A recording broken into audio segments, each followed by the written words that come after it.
Hi, I'm back with math, stats, probability, and stuff. And as you can see with more toys, I think I have a proper mic set up right now. Sorry about last time that I have a pretty low quality noise. Oh, and I just bought a tablet so I can write stuff on the board. So that's nice.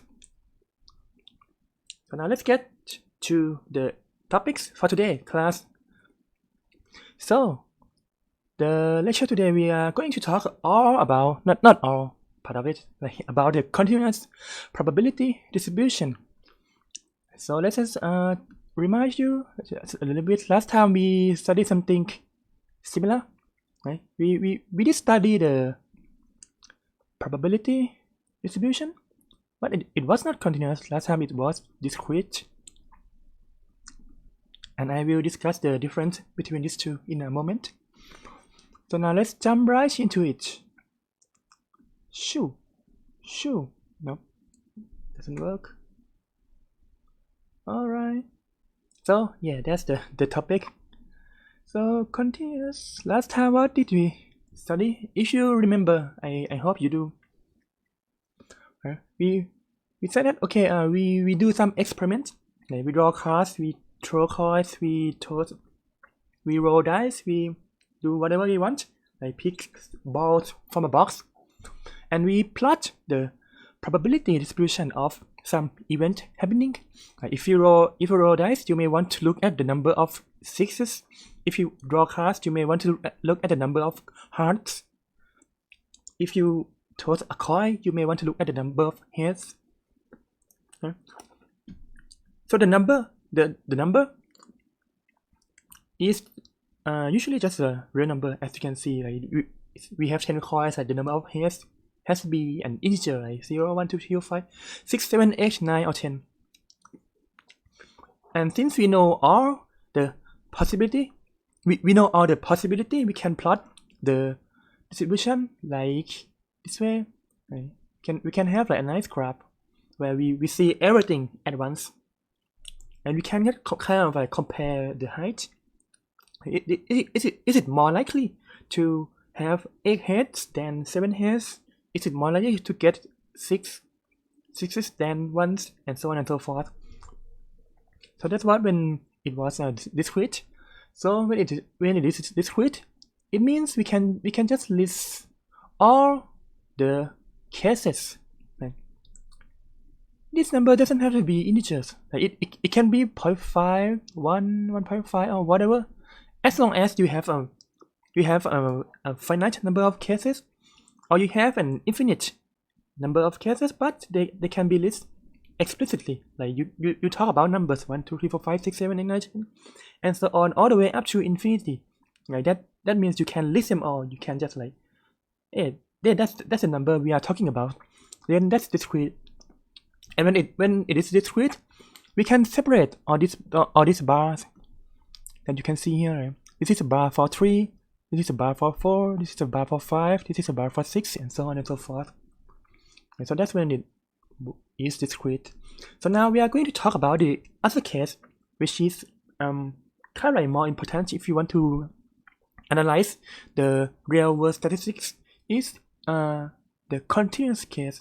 So that's a question here, like what if it cannot be listed?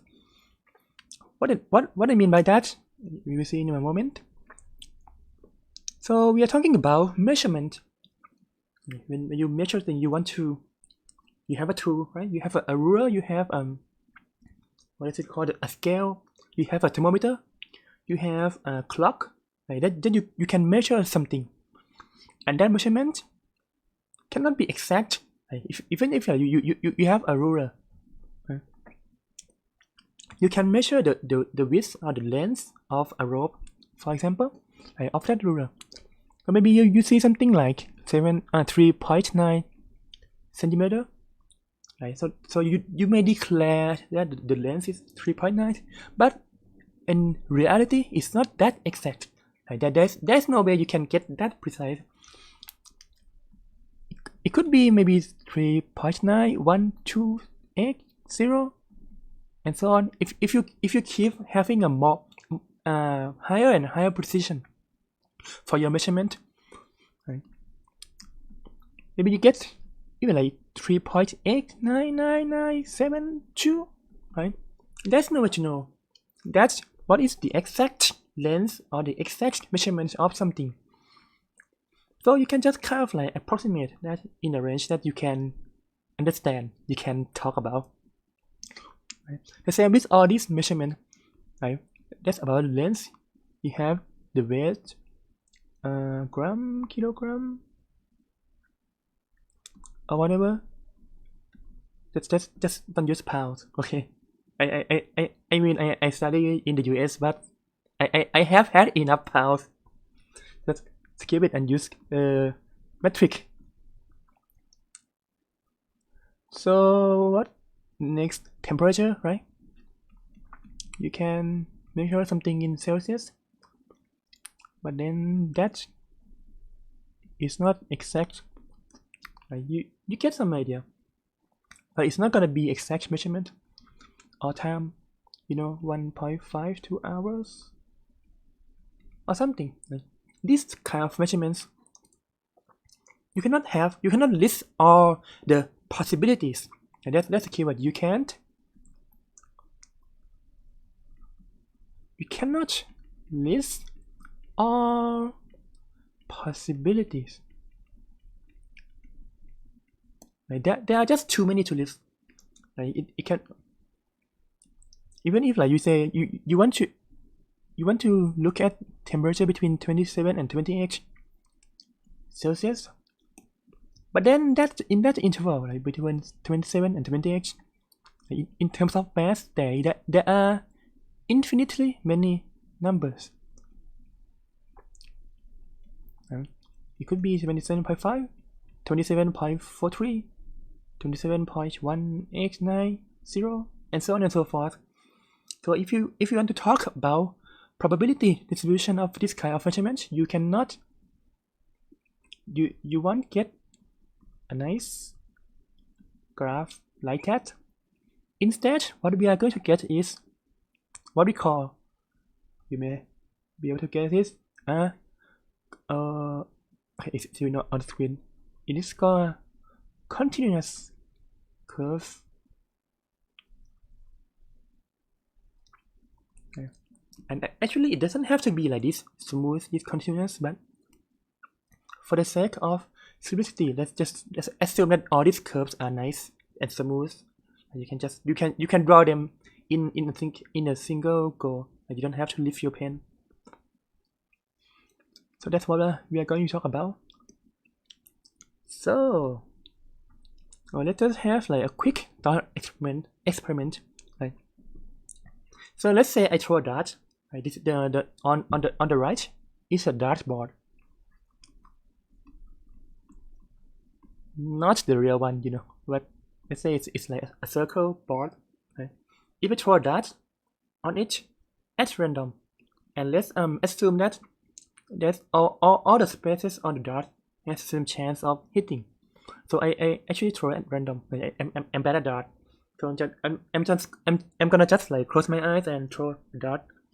So the question you may ask is something like, what is the probability that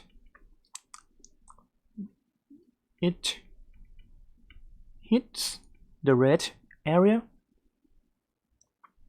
So we haven't defined what the probability of something continuous is, but let's just use your instinct, right? If I throw a dart at random, I have no idea where it is, but it's gonna hit the dartboard somewhere. So what is the probability that it's gonna hit the red zone? Right? The red zone is, you can see it's the right half of the dartboard, and you may be able to get like a quick number, right? It should be around half, right? Because you either hit on the right or on the right or on the left, right? And since like they look the same, Like you don't actually know. You are not good at, as I just say, I'm not good at throwing a dart, so I don't know if it's gonna hit left or right. So they have like kind of like equal chance on both sides. So you have an idea, right? It's gonna like half of the time I'm gonna hit the left side, and half the time I'm gonna hit the right side. So that's kind of intuitive, right? But we are going to like turn that intuition into a formal definition in a moment. So then let's just ask the next question, which is what about green? What is the probability that the dart hits that green segment? So by green, and just in case you colorblind, green is this area, right, on the top left, with 120-degree angles. Right. Again, you don't have to actually know math to visualize. Like you can just look at the area and say, okay, that looks like a third of the whole board. Right. If you just focus on the green area, right? You can split the whole circle, the whole dashboard into 3 segments.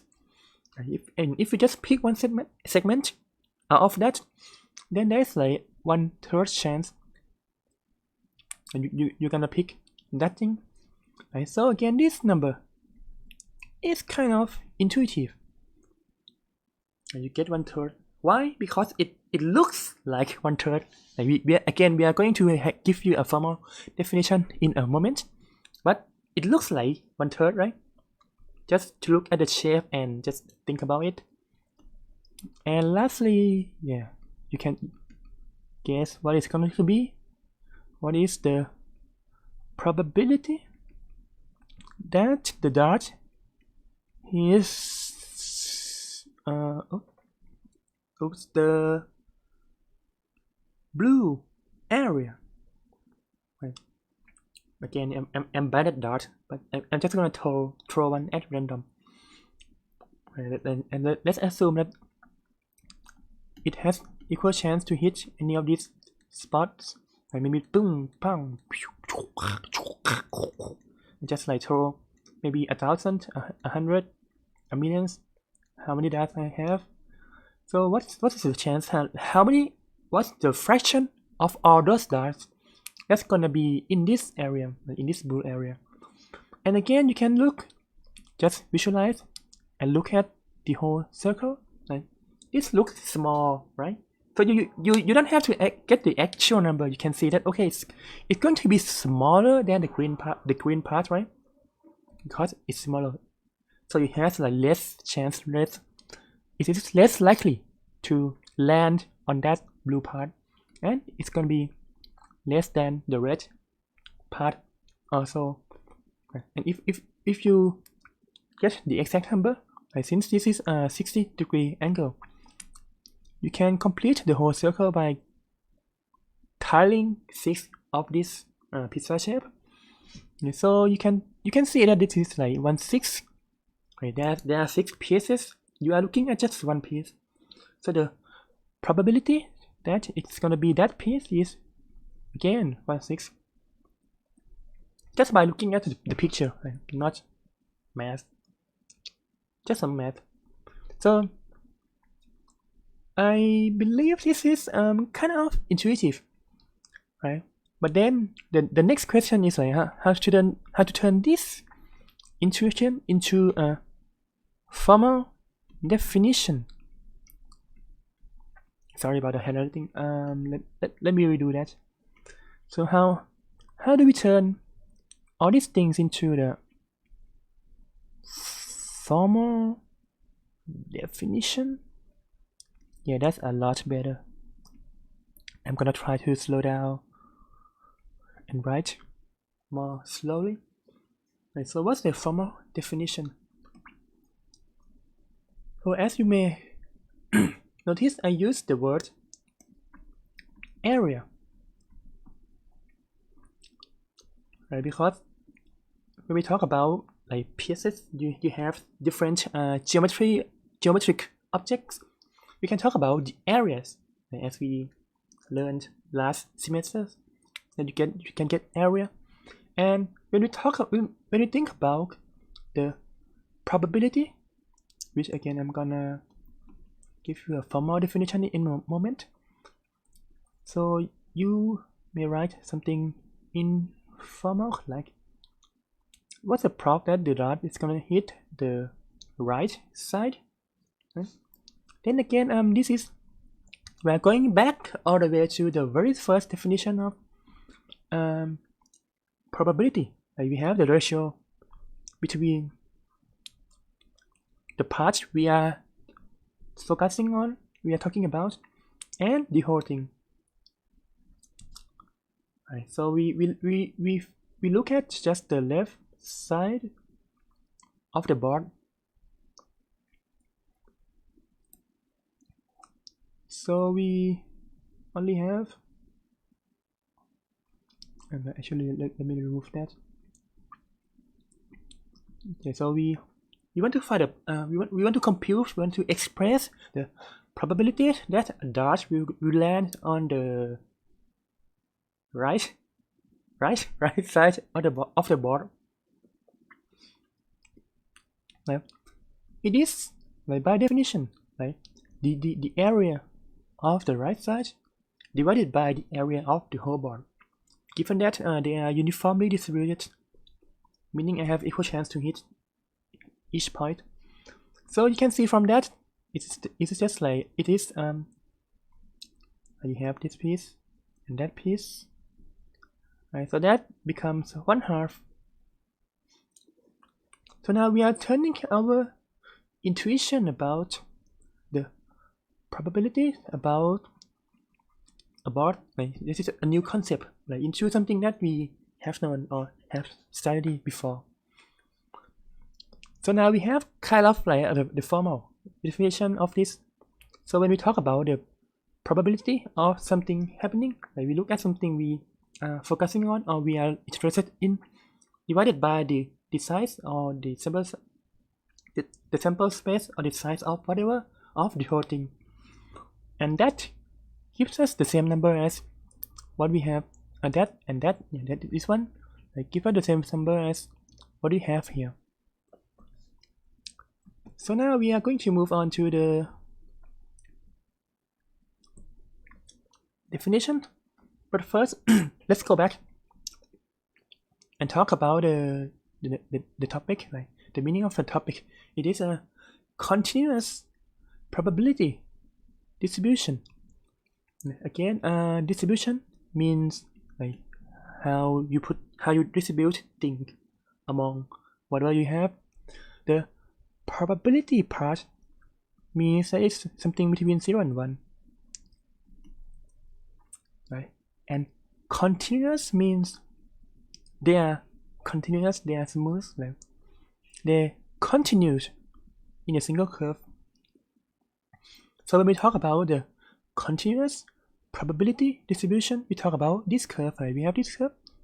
Oh, actually, let me, yeah, the curve is just that line, and the curve is just that line. The curve is just that line. The curve is just that line. So the distribution itself is this line.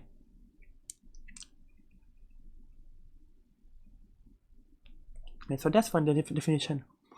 And the other one, which is what we just discussed, is about how we define the probability of something.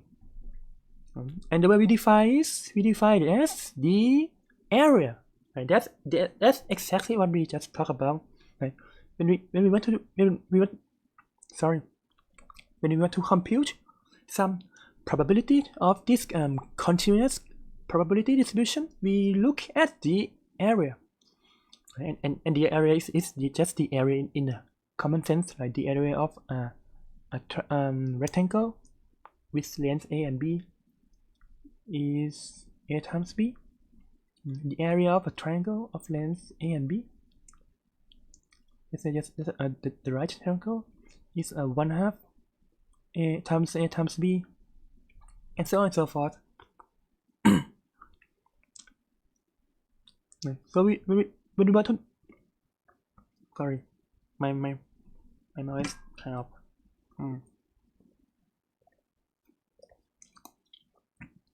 not functioning well. So when we talk about when we want to, or when you are asked to compute or find a probability of something, you just go ahead and find the area, and these two are interchangeable, and we are gonna see that in a moment. But yeah, before that, oh yeah, let's look at it first. Yeah, should be flip. So let's look at the first one. We have something like we have a curve. This red one, this is the curve on the top. Oh yeah, this is kind of a misleading. Ignore the end for a moment. Okay, so all these curves, all these distributions are represented by just a curve in a graph. Okay, so that's a curve. That's a distribution.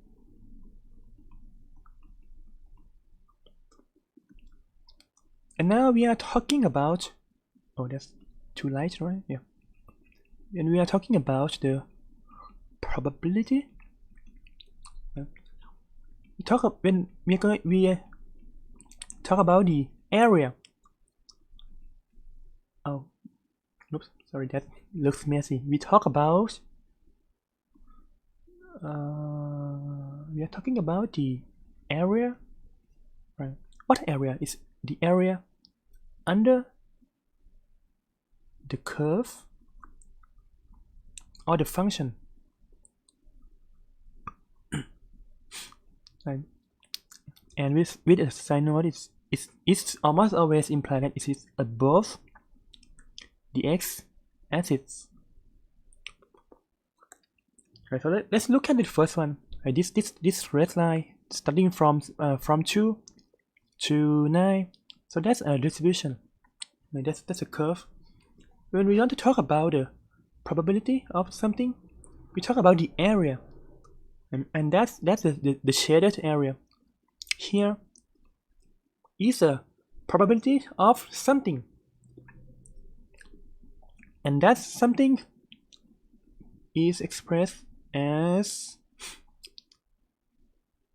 the probability of the value that will fall in between these two values. Right? It's between 3 on the left side and 6 on the right side. So that's the probability.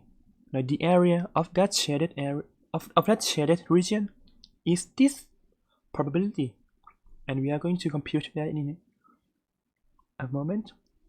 Again, this on the right side, that's another curve. That's a different distribution. When we talk about the probability of something, then again we talk about the area under this curve. Right. The curve on the left is a rectangle, but on the right it's like a rectangle, but it got like smashed by something, so it looks dent. So then again, that's the probability of something, and that something is the probability that a value falls between these two ends, the left end 2 and the right end 4. Right.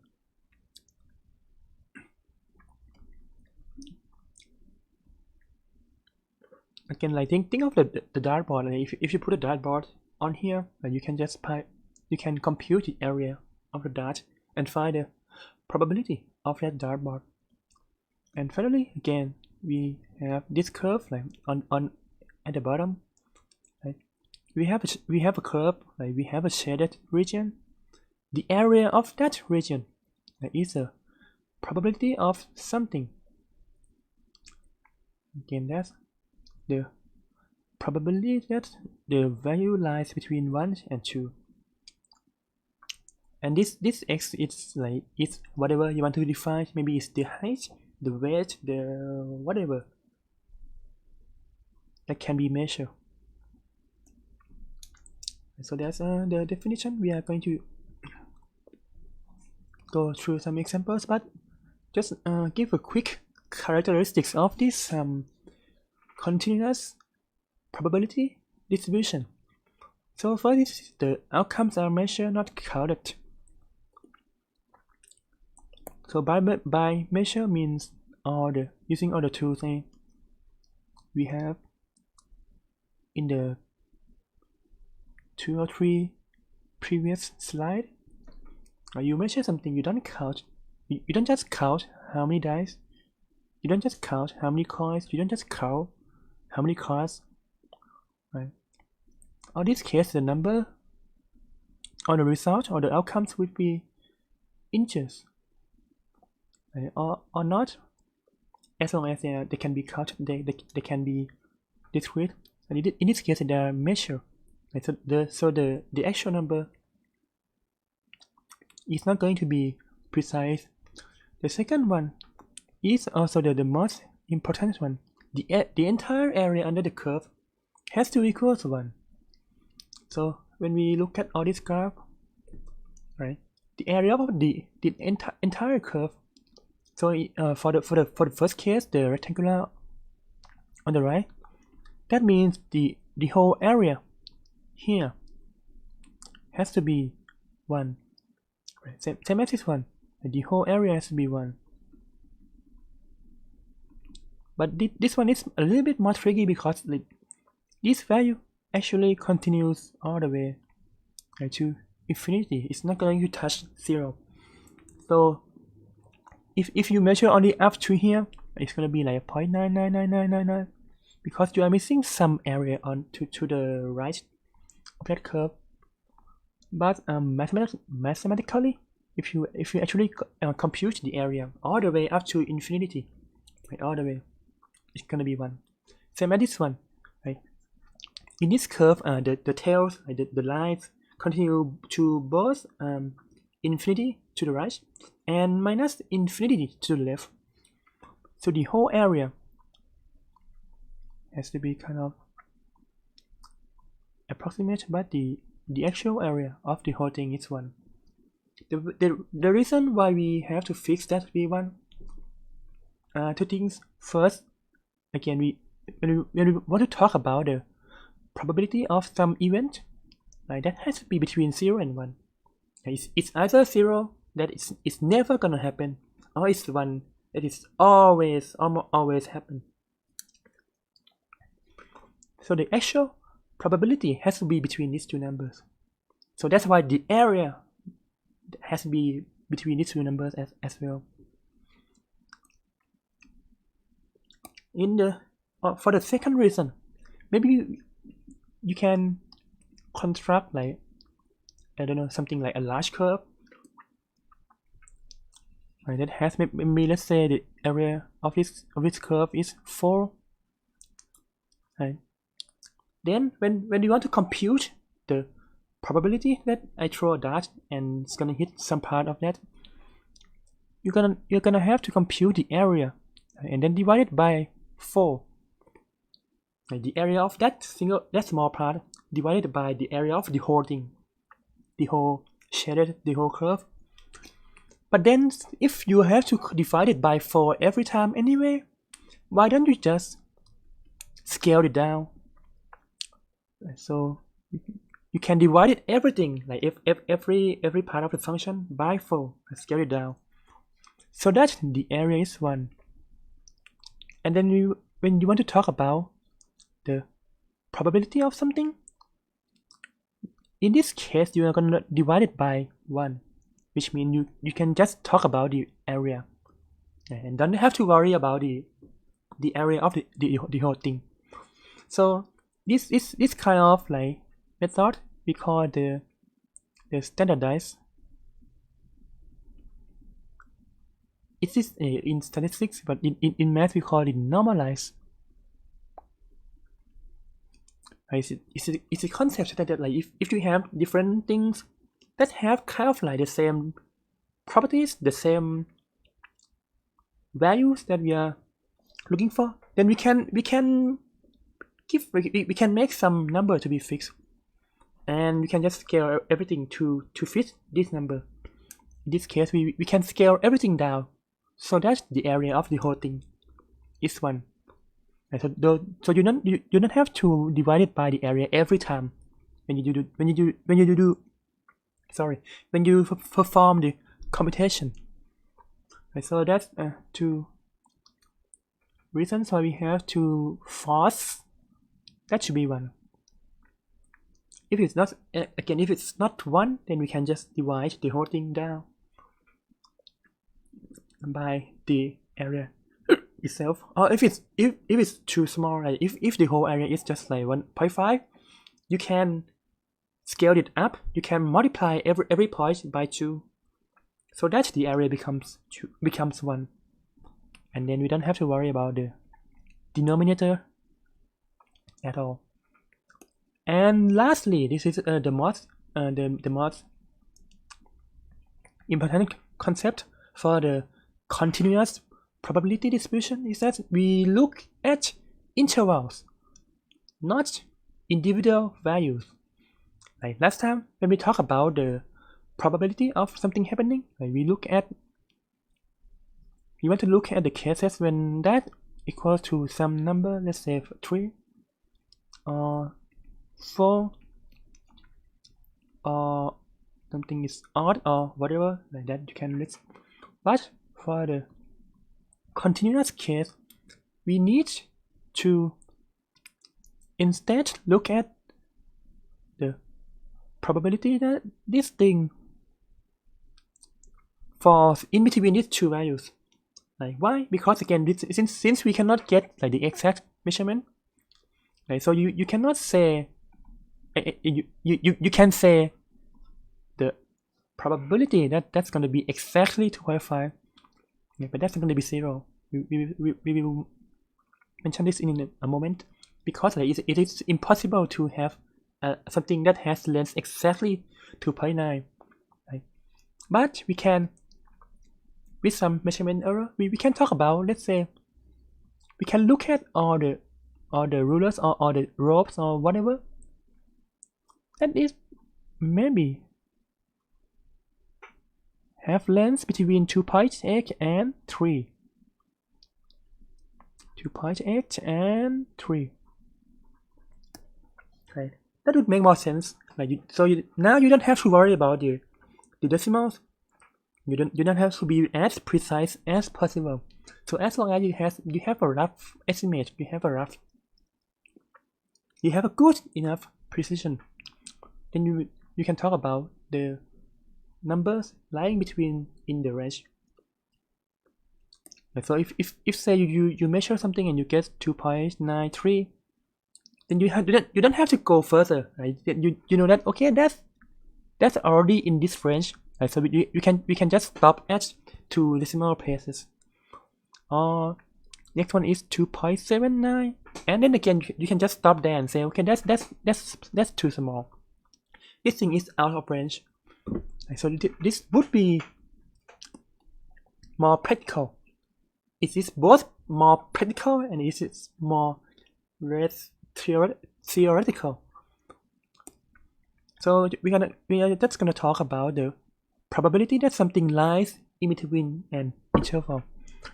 So we might write it in this way, but the more common ones we write it in this way, right? This reads the probability that the random variable x lies between A and B. So this what we are going to study today. Right, and just some notations we have that is just what I just wrote. Right, the probability that some random variable x no, don't have to, lies in between these 2 values from C to D. And when we talk about when we have endpoints C and D, I think I forgot to. Yep. Sorry. Okay, anyway. Like when we talk about that, then we can talk about the area between the curve. Sorry, the area under the curve between these two endpoints. If we cut both part as C and D, then we can now compute this area using whatever formula you are familiar with. The second notation is that if we want to compute the probability of something being exactly some number, it is 0. Right? Again, it is both. It makes sense in terms of intuition, like because nothing is exactly 2.9 centimeter. It's gonna be like something a little bit smaller or a little bit larger, but it's not gonna be that exact. The second explanation for this is that when we talk about the area, you want to find the area of that line. You only look at the point when x equals to c. You only look at that line. And if you want to find the area of that line, it's gonna be 0. Because line has no width. It only has height. It doesn't have width. So it's like whatever height times 0, which is 0. Yeah, let's leave it at that. So we are not gonna talk about that.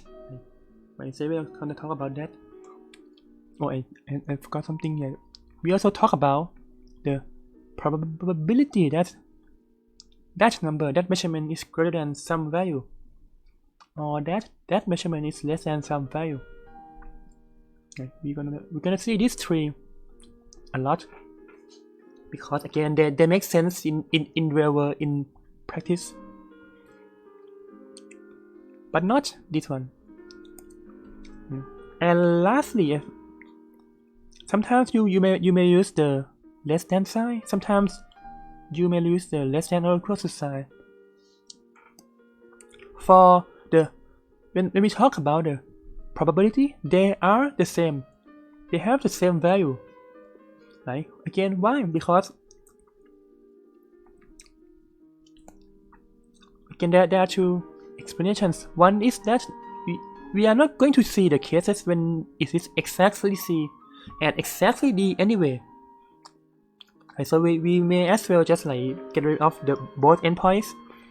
Okay, instead of looking at that, we can look at that. Oh, sorry. Instead of looking at the case when we have endpoints, when we have the less than or equal to sign, we can get rid of the endpoints and only talk about an open interval. Secondly, you can think about the area. So let's say that this area is P. Or let's just say this one. If we want to compute the whole area, right, of that, assuming that we include both endpoints C and D, right, we can divide this shape into three parts, right? We have the line at the left endpoint, the line at the right endpoint,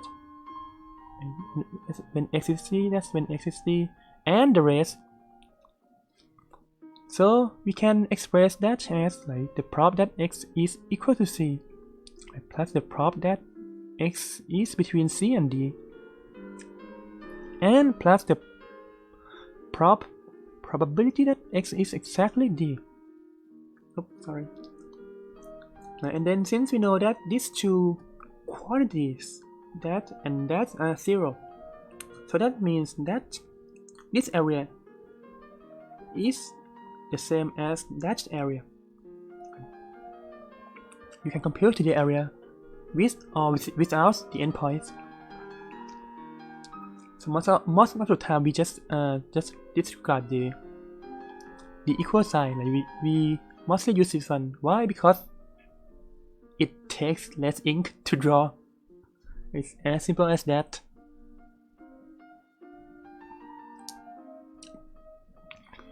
Okay, let's jump right into the very basic case of the probability distribution. Okay, so in the problem, you are going to be given a function, a probability distribution function, some function. This is called f, which is equal to 1/20, but only in this interval.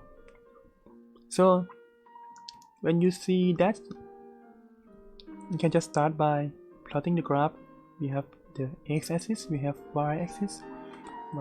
This function is equal to 1/20 or like 0.05, right? A pretty tiny value.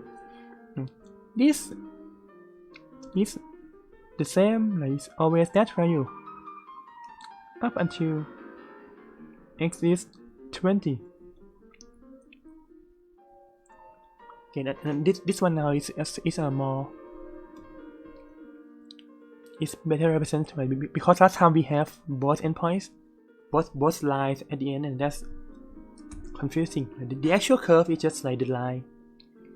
Okay, so that's a function. So you are giving a function, or you can just think of this like a dartboard, like a rectangle dartboard, right? Then you are going to be asked. You are going to be interested in finding this kind of values, right? You want to find the probability that a dart lands on number between 1 and 10. If I throw a dartboard at random, or if I choose a number between 0 and 20 at random, what's the chance that the number I pick is between 1 and 10? Or again, you may look at the probability that x is less than or equals to 15 or greater than something. Okay. So these are the basic types of question. So we can just jump right into that. Usually first you have to verify that the function is indeed a probability distribution. Usually it means that the prob is between 0 and 1, right? And the area of the whole thing is equal to 1. Right? The first requirement is what it means to be probability. Right? This one is just like how you want to like normalize to make sure everything is 1. So we can easily verify that, like all the values are 0.05, and actually we have 0 for the rest, but let's just focus on what we have. So the values are all between 0 and 1, right? It's 0.05. So let's check, is the area, the whole thing, equals to 1? So we are asking what is the area of this rectangle, right? The area is since this is a rectangle, we can just multiply the height by the width. So the area here is 120 times 20, so it's just 1. So again, let's check. So now that's out of the way. But usually we are not going to be like evil and give you some random function. The function you are given is going to be probability distribution function. So you don't have to verify it every time. So now we want to find all these values on these quantities. So we can just go ahead and find them. Let's see, let's use green. You want to find that, right? What it means? It means this is equal to the, that is gonna be like not that formal, but the area under the curve, between 1 and 10. Okay, so what does it mean? So just let's just look at what we have here. Right. So we can mark the part when the value is 1, something like here, and 10 is halfway, right? So that probability is this area. Right. Again, if I throw a dart on this board, what is the probability that my dart is gonna hit? It's gonna lie inside that area. Oh, sorry, that region. And the probability is the area. And what's the area of that? So the height is always 1/20. Okay, because this curve have the same height throughout from 0 to 20. And the width now we start from 1 and we end at when it ends at 10. So this length is the difference between these two numbers. So that's 10 minus 1, which is 9. So the area is the height times width. So that's 9/20. Bam! That's one problem done. Alright, just pause for a moment and repeat the process in your head.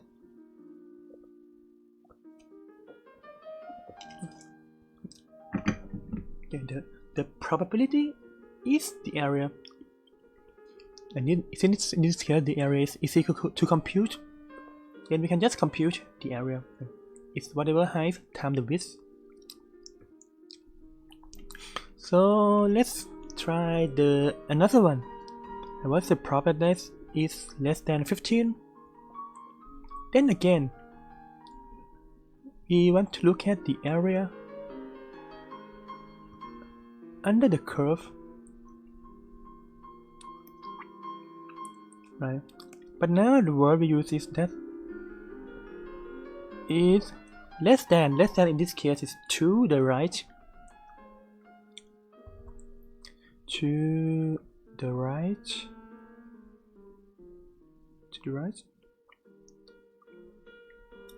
of the mark 15.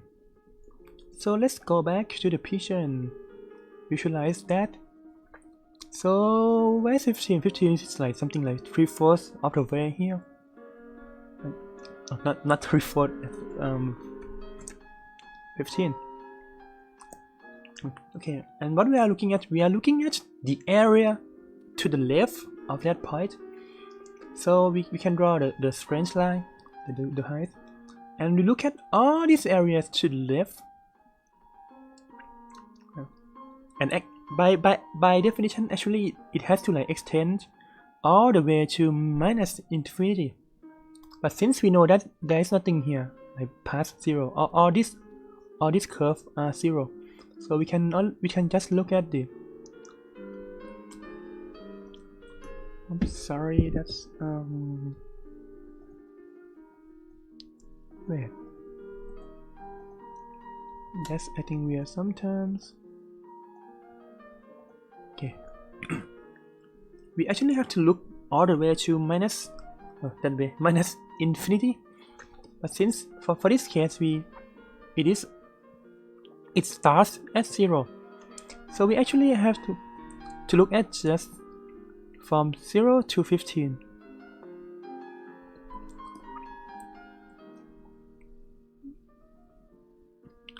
Right, and then again we compute the area of this region. And the height is 1/20, and the width is now 15. 15 minus 0 is 15. So the area is again the height times the width,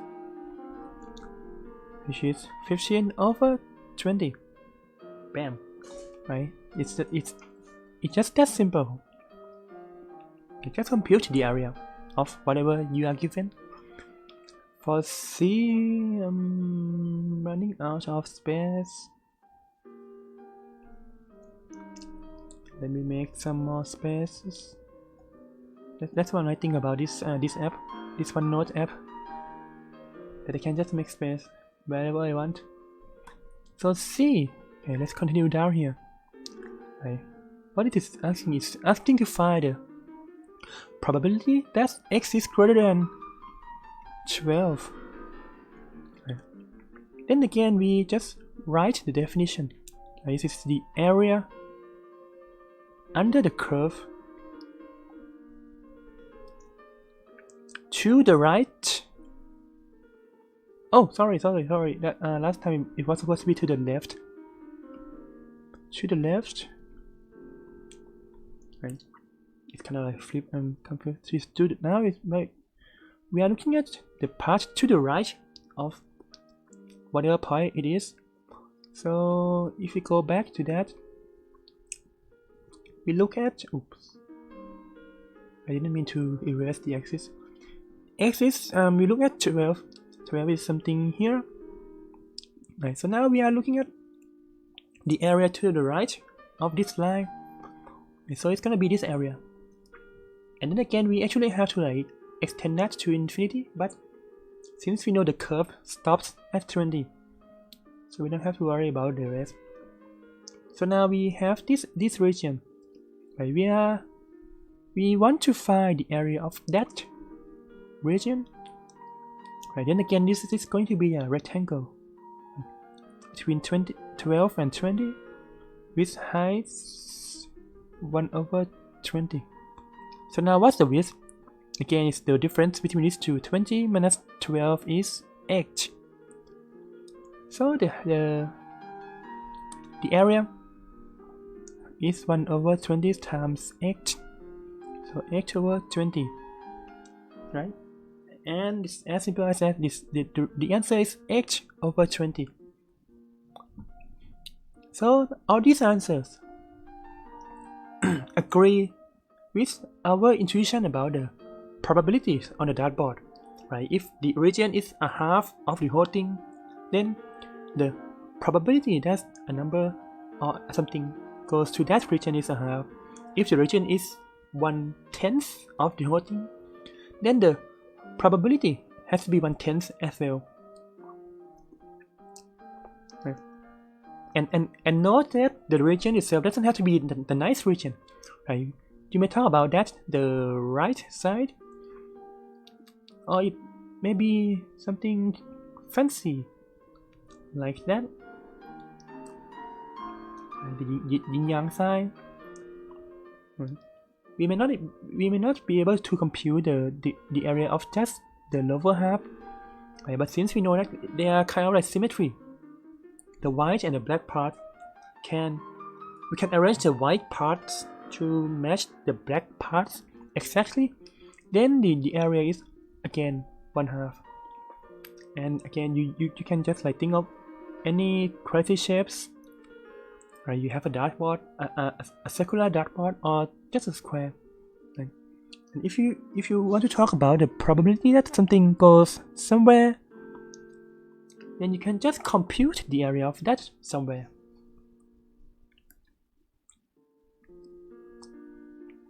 Oh yeah, I missed one. And by the way, for the formal definition, we only have these 3 basic cases. Like we are not going to have like just the top left part. Like when we talk about the area, it has to be between the 2 values. Like the left part has to be a straight line. The right part also has to be a straight line, like that and that. We can have like that curve or any fancy things. It's just straight line. Why? Because this is more natural to ask this kind of questions. Right? The probability that something is between 2 values. So let's go to the next question.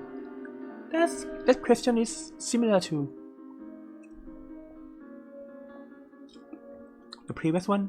Just change the numbers. So first, let's look at the function itself and let's graph it. Here, right? We talk about the values x between 4 and 11. So let's put 2 marks, 4 and 11. And what's the height of this graph is 1, 7.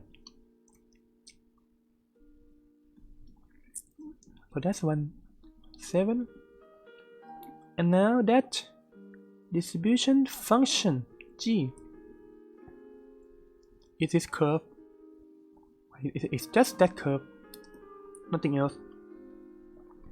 So now we have function, so we can then find all these values. But again, first of all, sometimes, just to illustrate that, you have to first verify that this one is indeed between 0 and 1. And then again, it is indeed because we define it to be 1/7 for all non-zero values. And then the total, oh yeah, I was missing the word total. The total area of the whole thing has to be 1. Right? And what's the area of that thing? And the height is 1, 7, and the width is 11 minus 4, which is 7. Oh, sorry. The height is 1, 7, and the width is 7. It's between 11 and 4, so we just find the difference between those two numbers, and we get 1. So that's check and check. That's out of the way. So now we can just going to focus on other questions. So what if we throw a dart onto this board, right? And we know the dart is gonna fall in just on the board. We just disregard darts that go outside. So what is the probability that the dart will land between 5 and 8? And so again, let's just write the definition.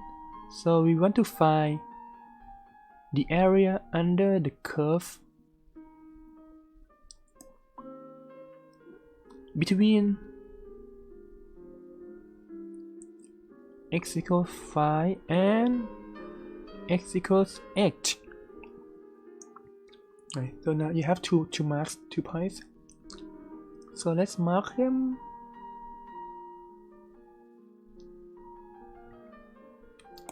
So 5 is maybe here. Oh, not that color. 5 maybe is here. X maybe is here. Right, so that probability is the area. It's this area. And now we can talk about that area. And the height is again, so we're fixed to be 1/7, and the width is h minus 5, which is 3. So the area is the height times the width, which is 3, 7.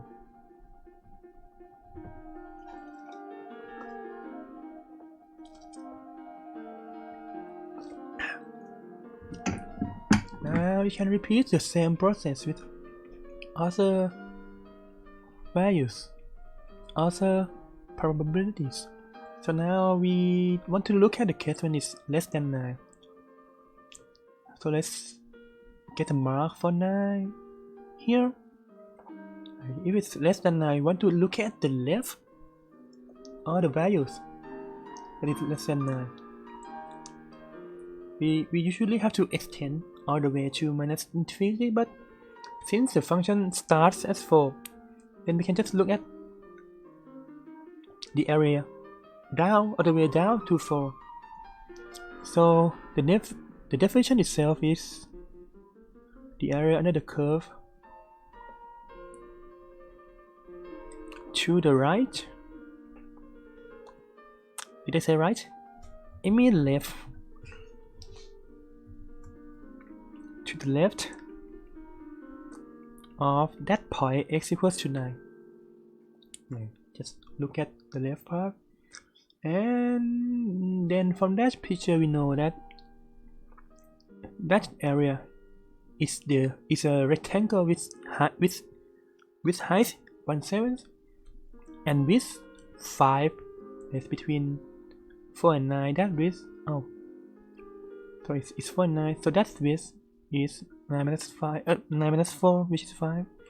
So that area equals 5, 7. Bam. So now we get another value. That's 5. And lastly, just repeat the same thing with the last one when x is greater than 10. So let me move that thing. Pick a point 10 here. Right, and since we want to look at the values greater than 10, all those values are on the right. Yes, on the right of 10. Now, so again, it's the area. Blah blah blah blah blah. No, it's a rectangle with height 1/7 and width 1, because it's only between these two. From it's just like from 10 to 11. That line, that's width is 1, so it's 1/7 times 1, which is 1/7. So that's the basic concept for how you compute the area, how you compute the probability of something, of a continuous probability distribution. Well, and by the way, if you are given a more fancy curve, like maybe a parabola, or I don't know, exponential, or whatever it is, then these three things, this whole concept still applies. But you just have to compute different shapes. Okay. If you change the curve, these computations we just change just here, and just here. So it changes how the curve or how the region looks like. But we still have to compute the area with some methods that you know. Anyway, and that area is gonna be the number, it's gonna be the probability that you are looking for. So all the previous two examples are what we call the uniform distribution. Right, we always start with some easy, simple stuff so that you can get the concept of the definition. Right, so that's the function f and g. We just did some examples are what we call a uniform distribution. Right, and you may notice the trend line. If you want to have a rectangle of length, let's say length 10, right? Since this one is a probability distribution function, the area has to be 1. So if the width is 10, the height has to be 1/10. If the length, oops, that's too many. If the length is 15, the height has to be 15. If the length is 200, that still works, but the height now has to also be 1/200. So it's getting, as you increase the width, the height gets smaller and smaller. And formally, we have that. And if you are given 2 points to end points, it starts from A. It starts from A and it ends at B. From A to B, right? The length of that thing, of that rectangle, from A to B, that length is the difference between these two numbers, is B minus A. If the length is B minus A, then the height has to be B minus A. So that's the whole area is 1. And one thing to note is that the rectangle can be shifted to the left or to the right or wherever you want. From the previous example, the first one we have one between 0 and 20. The other one we have a rectangle between 4 and 11. That doesn't look like 11. Now that's 11. So it's between 4 and 11, and we can shift it around. You can start at 100 and end at 1,000,000. Wherever you want, you will start at negative part, and then stop at a positive part. However you want, as long as the height is the reciprocal of the width. And if you want to get like some formal notation, that's u of a and b. Once you fix two endpoints, then the height is also fixed. And just some note, we can find the mean. What's the average? Like if I pick a number between these two values as random, what's the average? And you can just use the intuitive. The average has to be something in the middle. Right? Average is the middle, and the middle is computed by just sum up both ends and divided by 2. So the middle between 0 and 20 here is 10, right? Because 0 plus 20 divided by 2 is divided by 10. Divided by 2 is 10. If you want to find the average between 4 and 11, the average of this distribution, then the average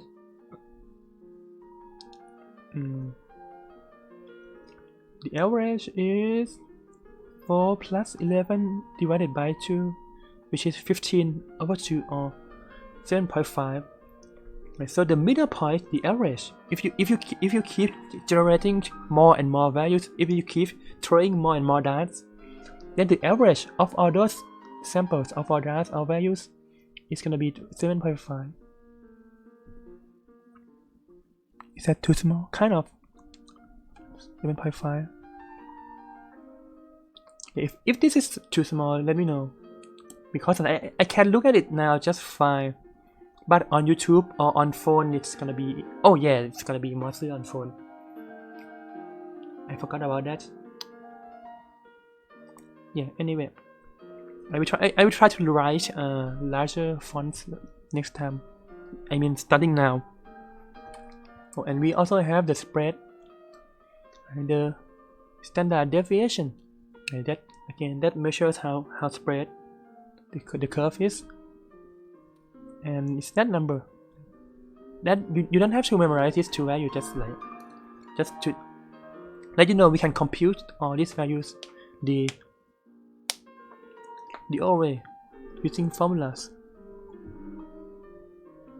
Right. And now the next thing is we are going to talk about the cumulative distribution function. Right, so what's the last one? Last one is the continuous. That's too slow. I talk about continuous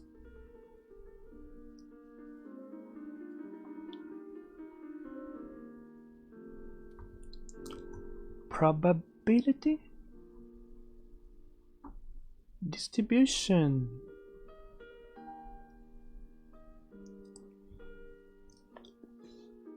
Right, function.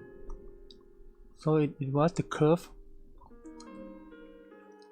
When you talk about the curve, then just write the curve however you want, as long as between 0 and 1, and it's the whole area is 1. But we are gonna talk about that. So remember that when we want to compute something, right, it's in one of these three forms, right? It's either between two values, it's either greater than some values or is smaller than some values.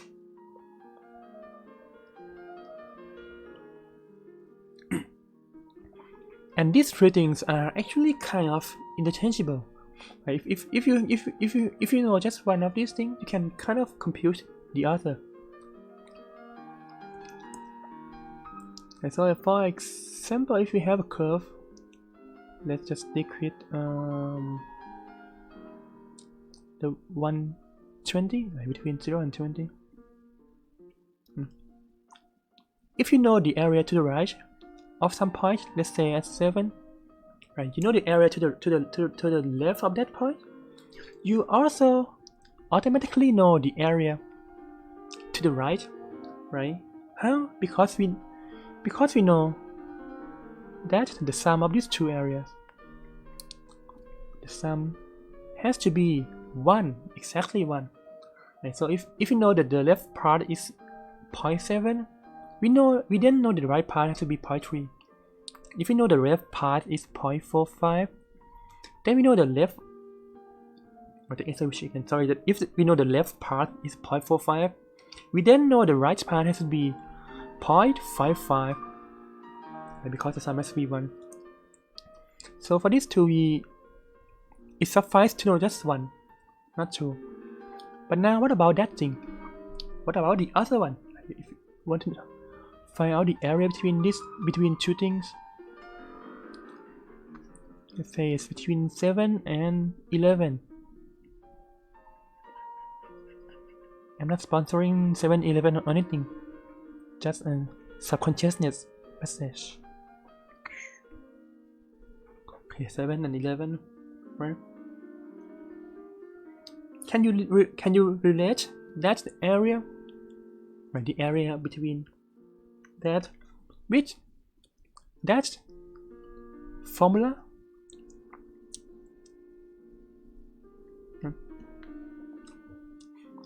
Now this is kind of a geometric question. Like you don't have to know the exact number, but just the idea. Right? If let's say we have all these numbers. Like can we use this number to compute that value? Right? The answer is yes. Because when we look at this area in the middle, we can think of that area as the larger one, right, up to 11, and then we cut out the left part, like the area up to 7. That's supposed to be different colors. Like the area of this green area, right, is the whole area, like the blue one, the larger one. Subtract or minus the red one, the area to the left. Right. So we can kind of use these two information to determine the area in between two values. So that means these three things can actually like be interchanged back and forth as long as you know the concept, or actually as long as you draw the picture and just look at it.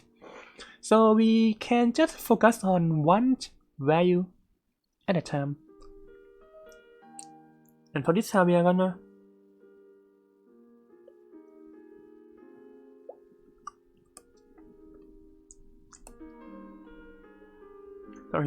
focus on that last value, right?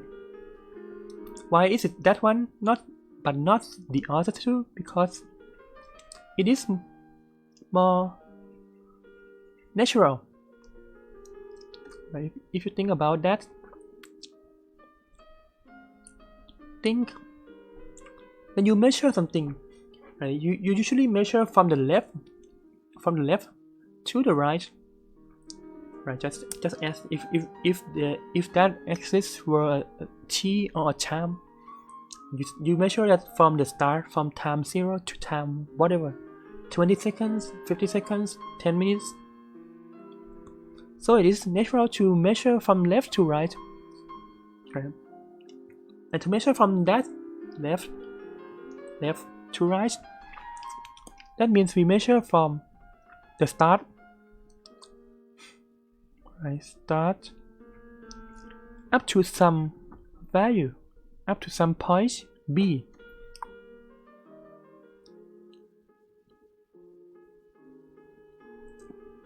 Sorry.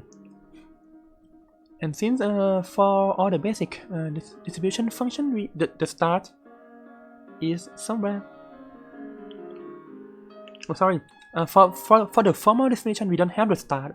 Right? The start is actually all the way to minus infinity, all the way to the left. Then we have to we have to erase that part and just talk about that part. Right? So it's gonna be the area all the way up to a single point.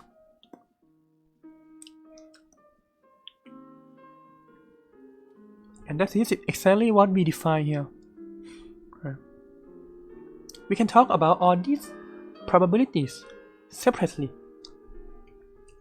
but now we are going to focus on one of them, which is what we call the cumulative distribution function. And that function is the area under the curve up to some point. That's a typo. That's not supposed to be discrete. That can be both discrete and continuous. And these numbers are kind of repetitive. You have too many x. So let me just change that to b.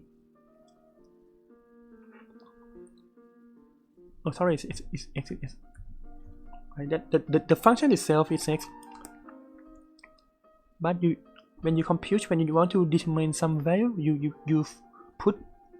replace x by a real number b.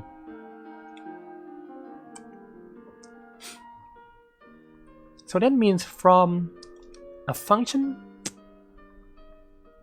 we can transform that function to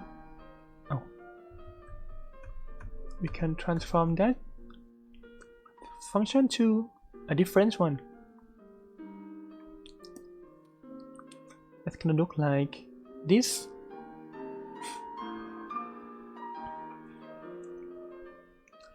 So why does it look like this? So if let's go over an example here. So we consider a function, the function gx equals to 1/10 from 3 to 13. So again, just have that's nice graph xy. Put a mark for 3 here, 13 there. Draw a nice curve. Give it a height 1/10.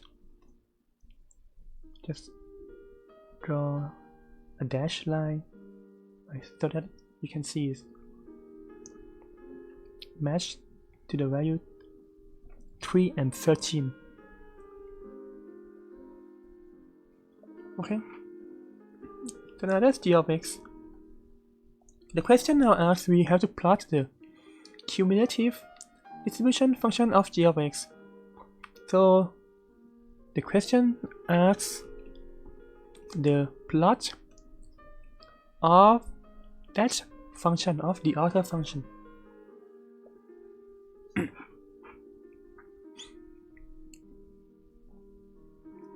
So how is it defined? It's defined as the probability that x is less than x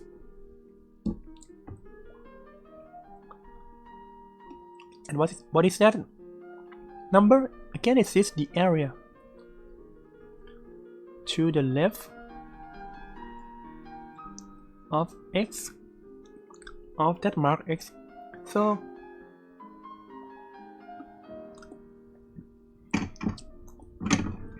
there are 3 cases here.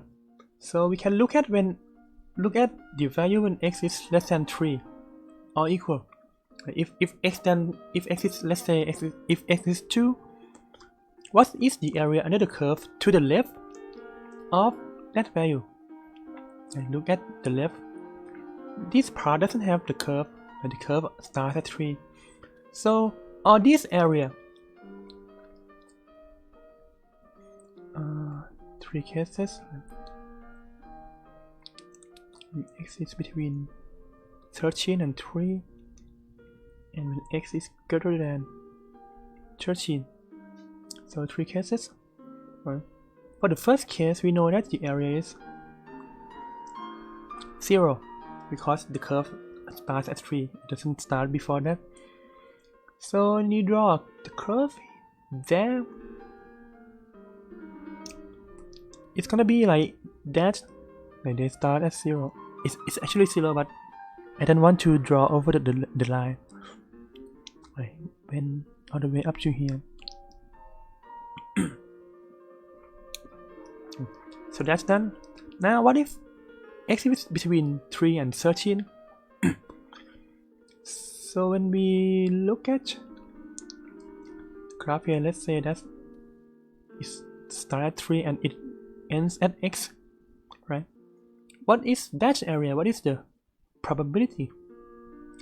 Then the question is again the same as asking what is the area of this rectangle with height 1/10 and width that width is x minus 3.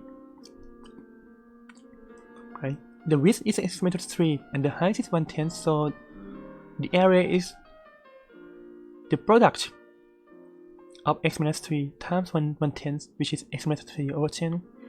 So between these two values, well, the area is a function, and that is a linear function, which we can compute that it looks like that. Right, now that's the second part. The first, second. Now what about the third part? What if x is to the right of 13? What if we move the point x further to the right? Then again, if let's say that's 3, that's oh sorry, good thing I have a screen. So no, it's my head is blocking the view. If that's 3 and 13 and we have x here, okay, what is the area to the left? In this picture we don't have anything here, right? They are all 0. We also don't have anything here. So the area is this whole area.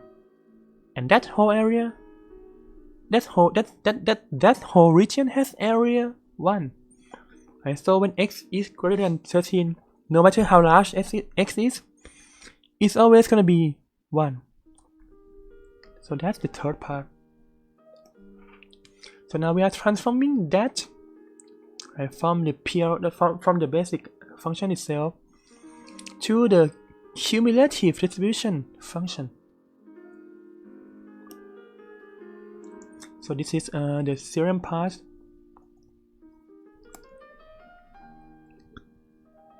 And for the application part, why do we not to look at that instead?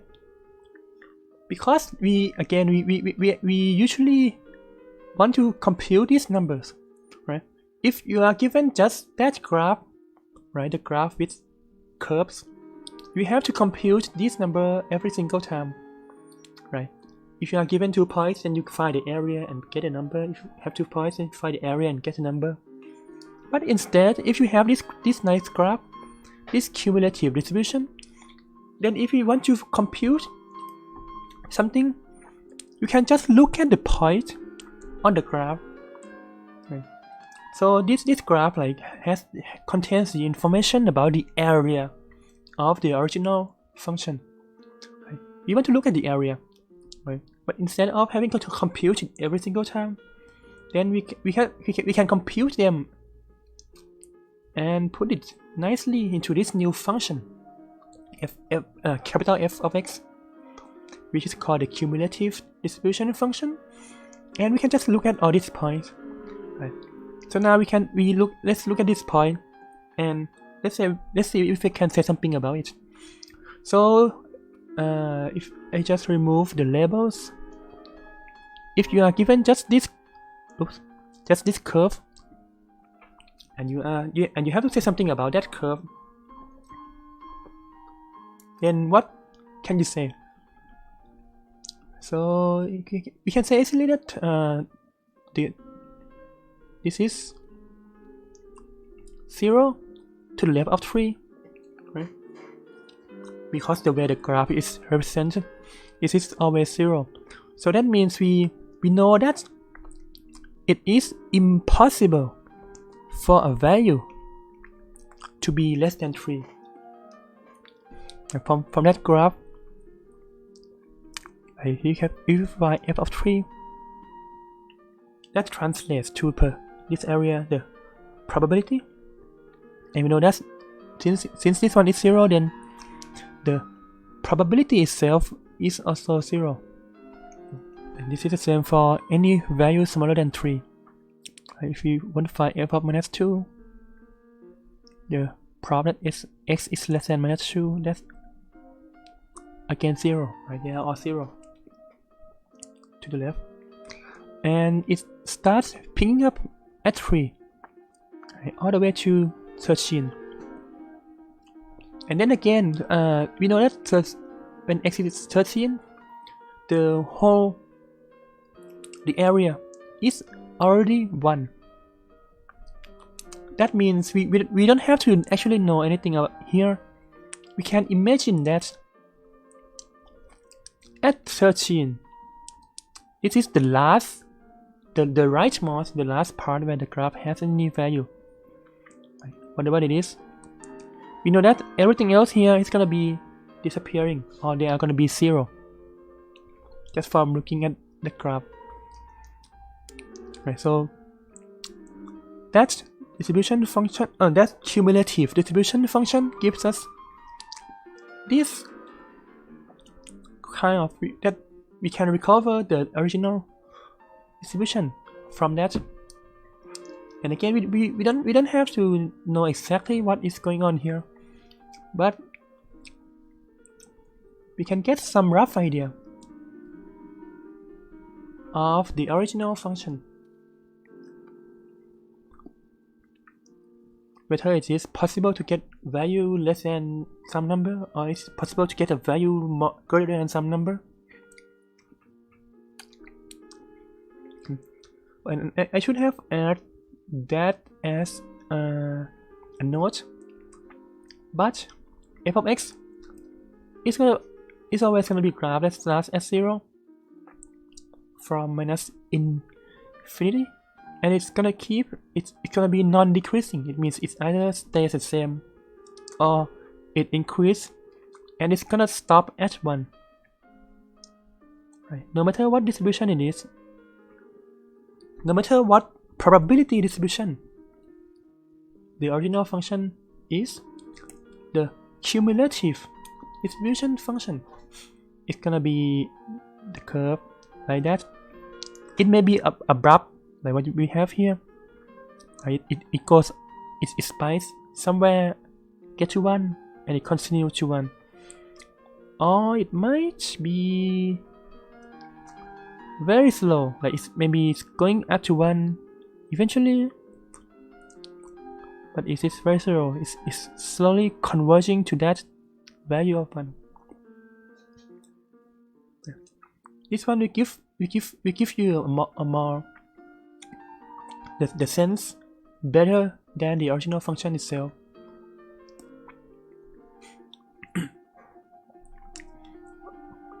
Alright, so yeah, let's before we take a break, let's just look at some important properties. So we talk about that, right? Again, this is kind of intuitive, right? If we fix a point x somewhere, if we find the area to the left of that point, and we add that to the area of the right of that point, then the sum of these two areas has to be 1 by definition of probability distribution function, PDF. Let me write the whole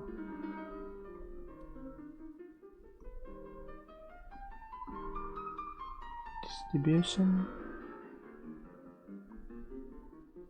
function. This is gonna be important later when we talk about the C values. The second one is actually the first one we just like move that thing to the right, right? From a plus b equals 1. Then the second one is like b equals to 1 minus a. Okay. But we just like express a, express that term, that quantity, as a cumulative distribution function f of big X. Oh, that's supposed to be a smaller x. And finally, this one is the part I talk about that. Okay, we have 3 different values, different ways to compute the area, but these 3 are kind of like interchangeable. If we focus only one, we can deduce the other. So for this one, so you want to find the area, right, between 2 values. That area is equal to the area all the way to the left, subtract by the area of that. So that's x1, that's x1, oh, that's x, that's x2, that's x2.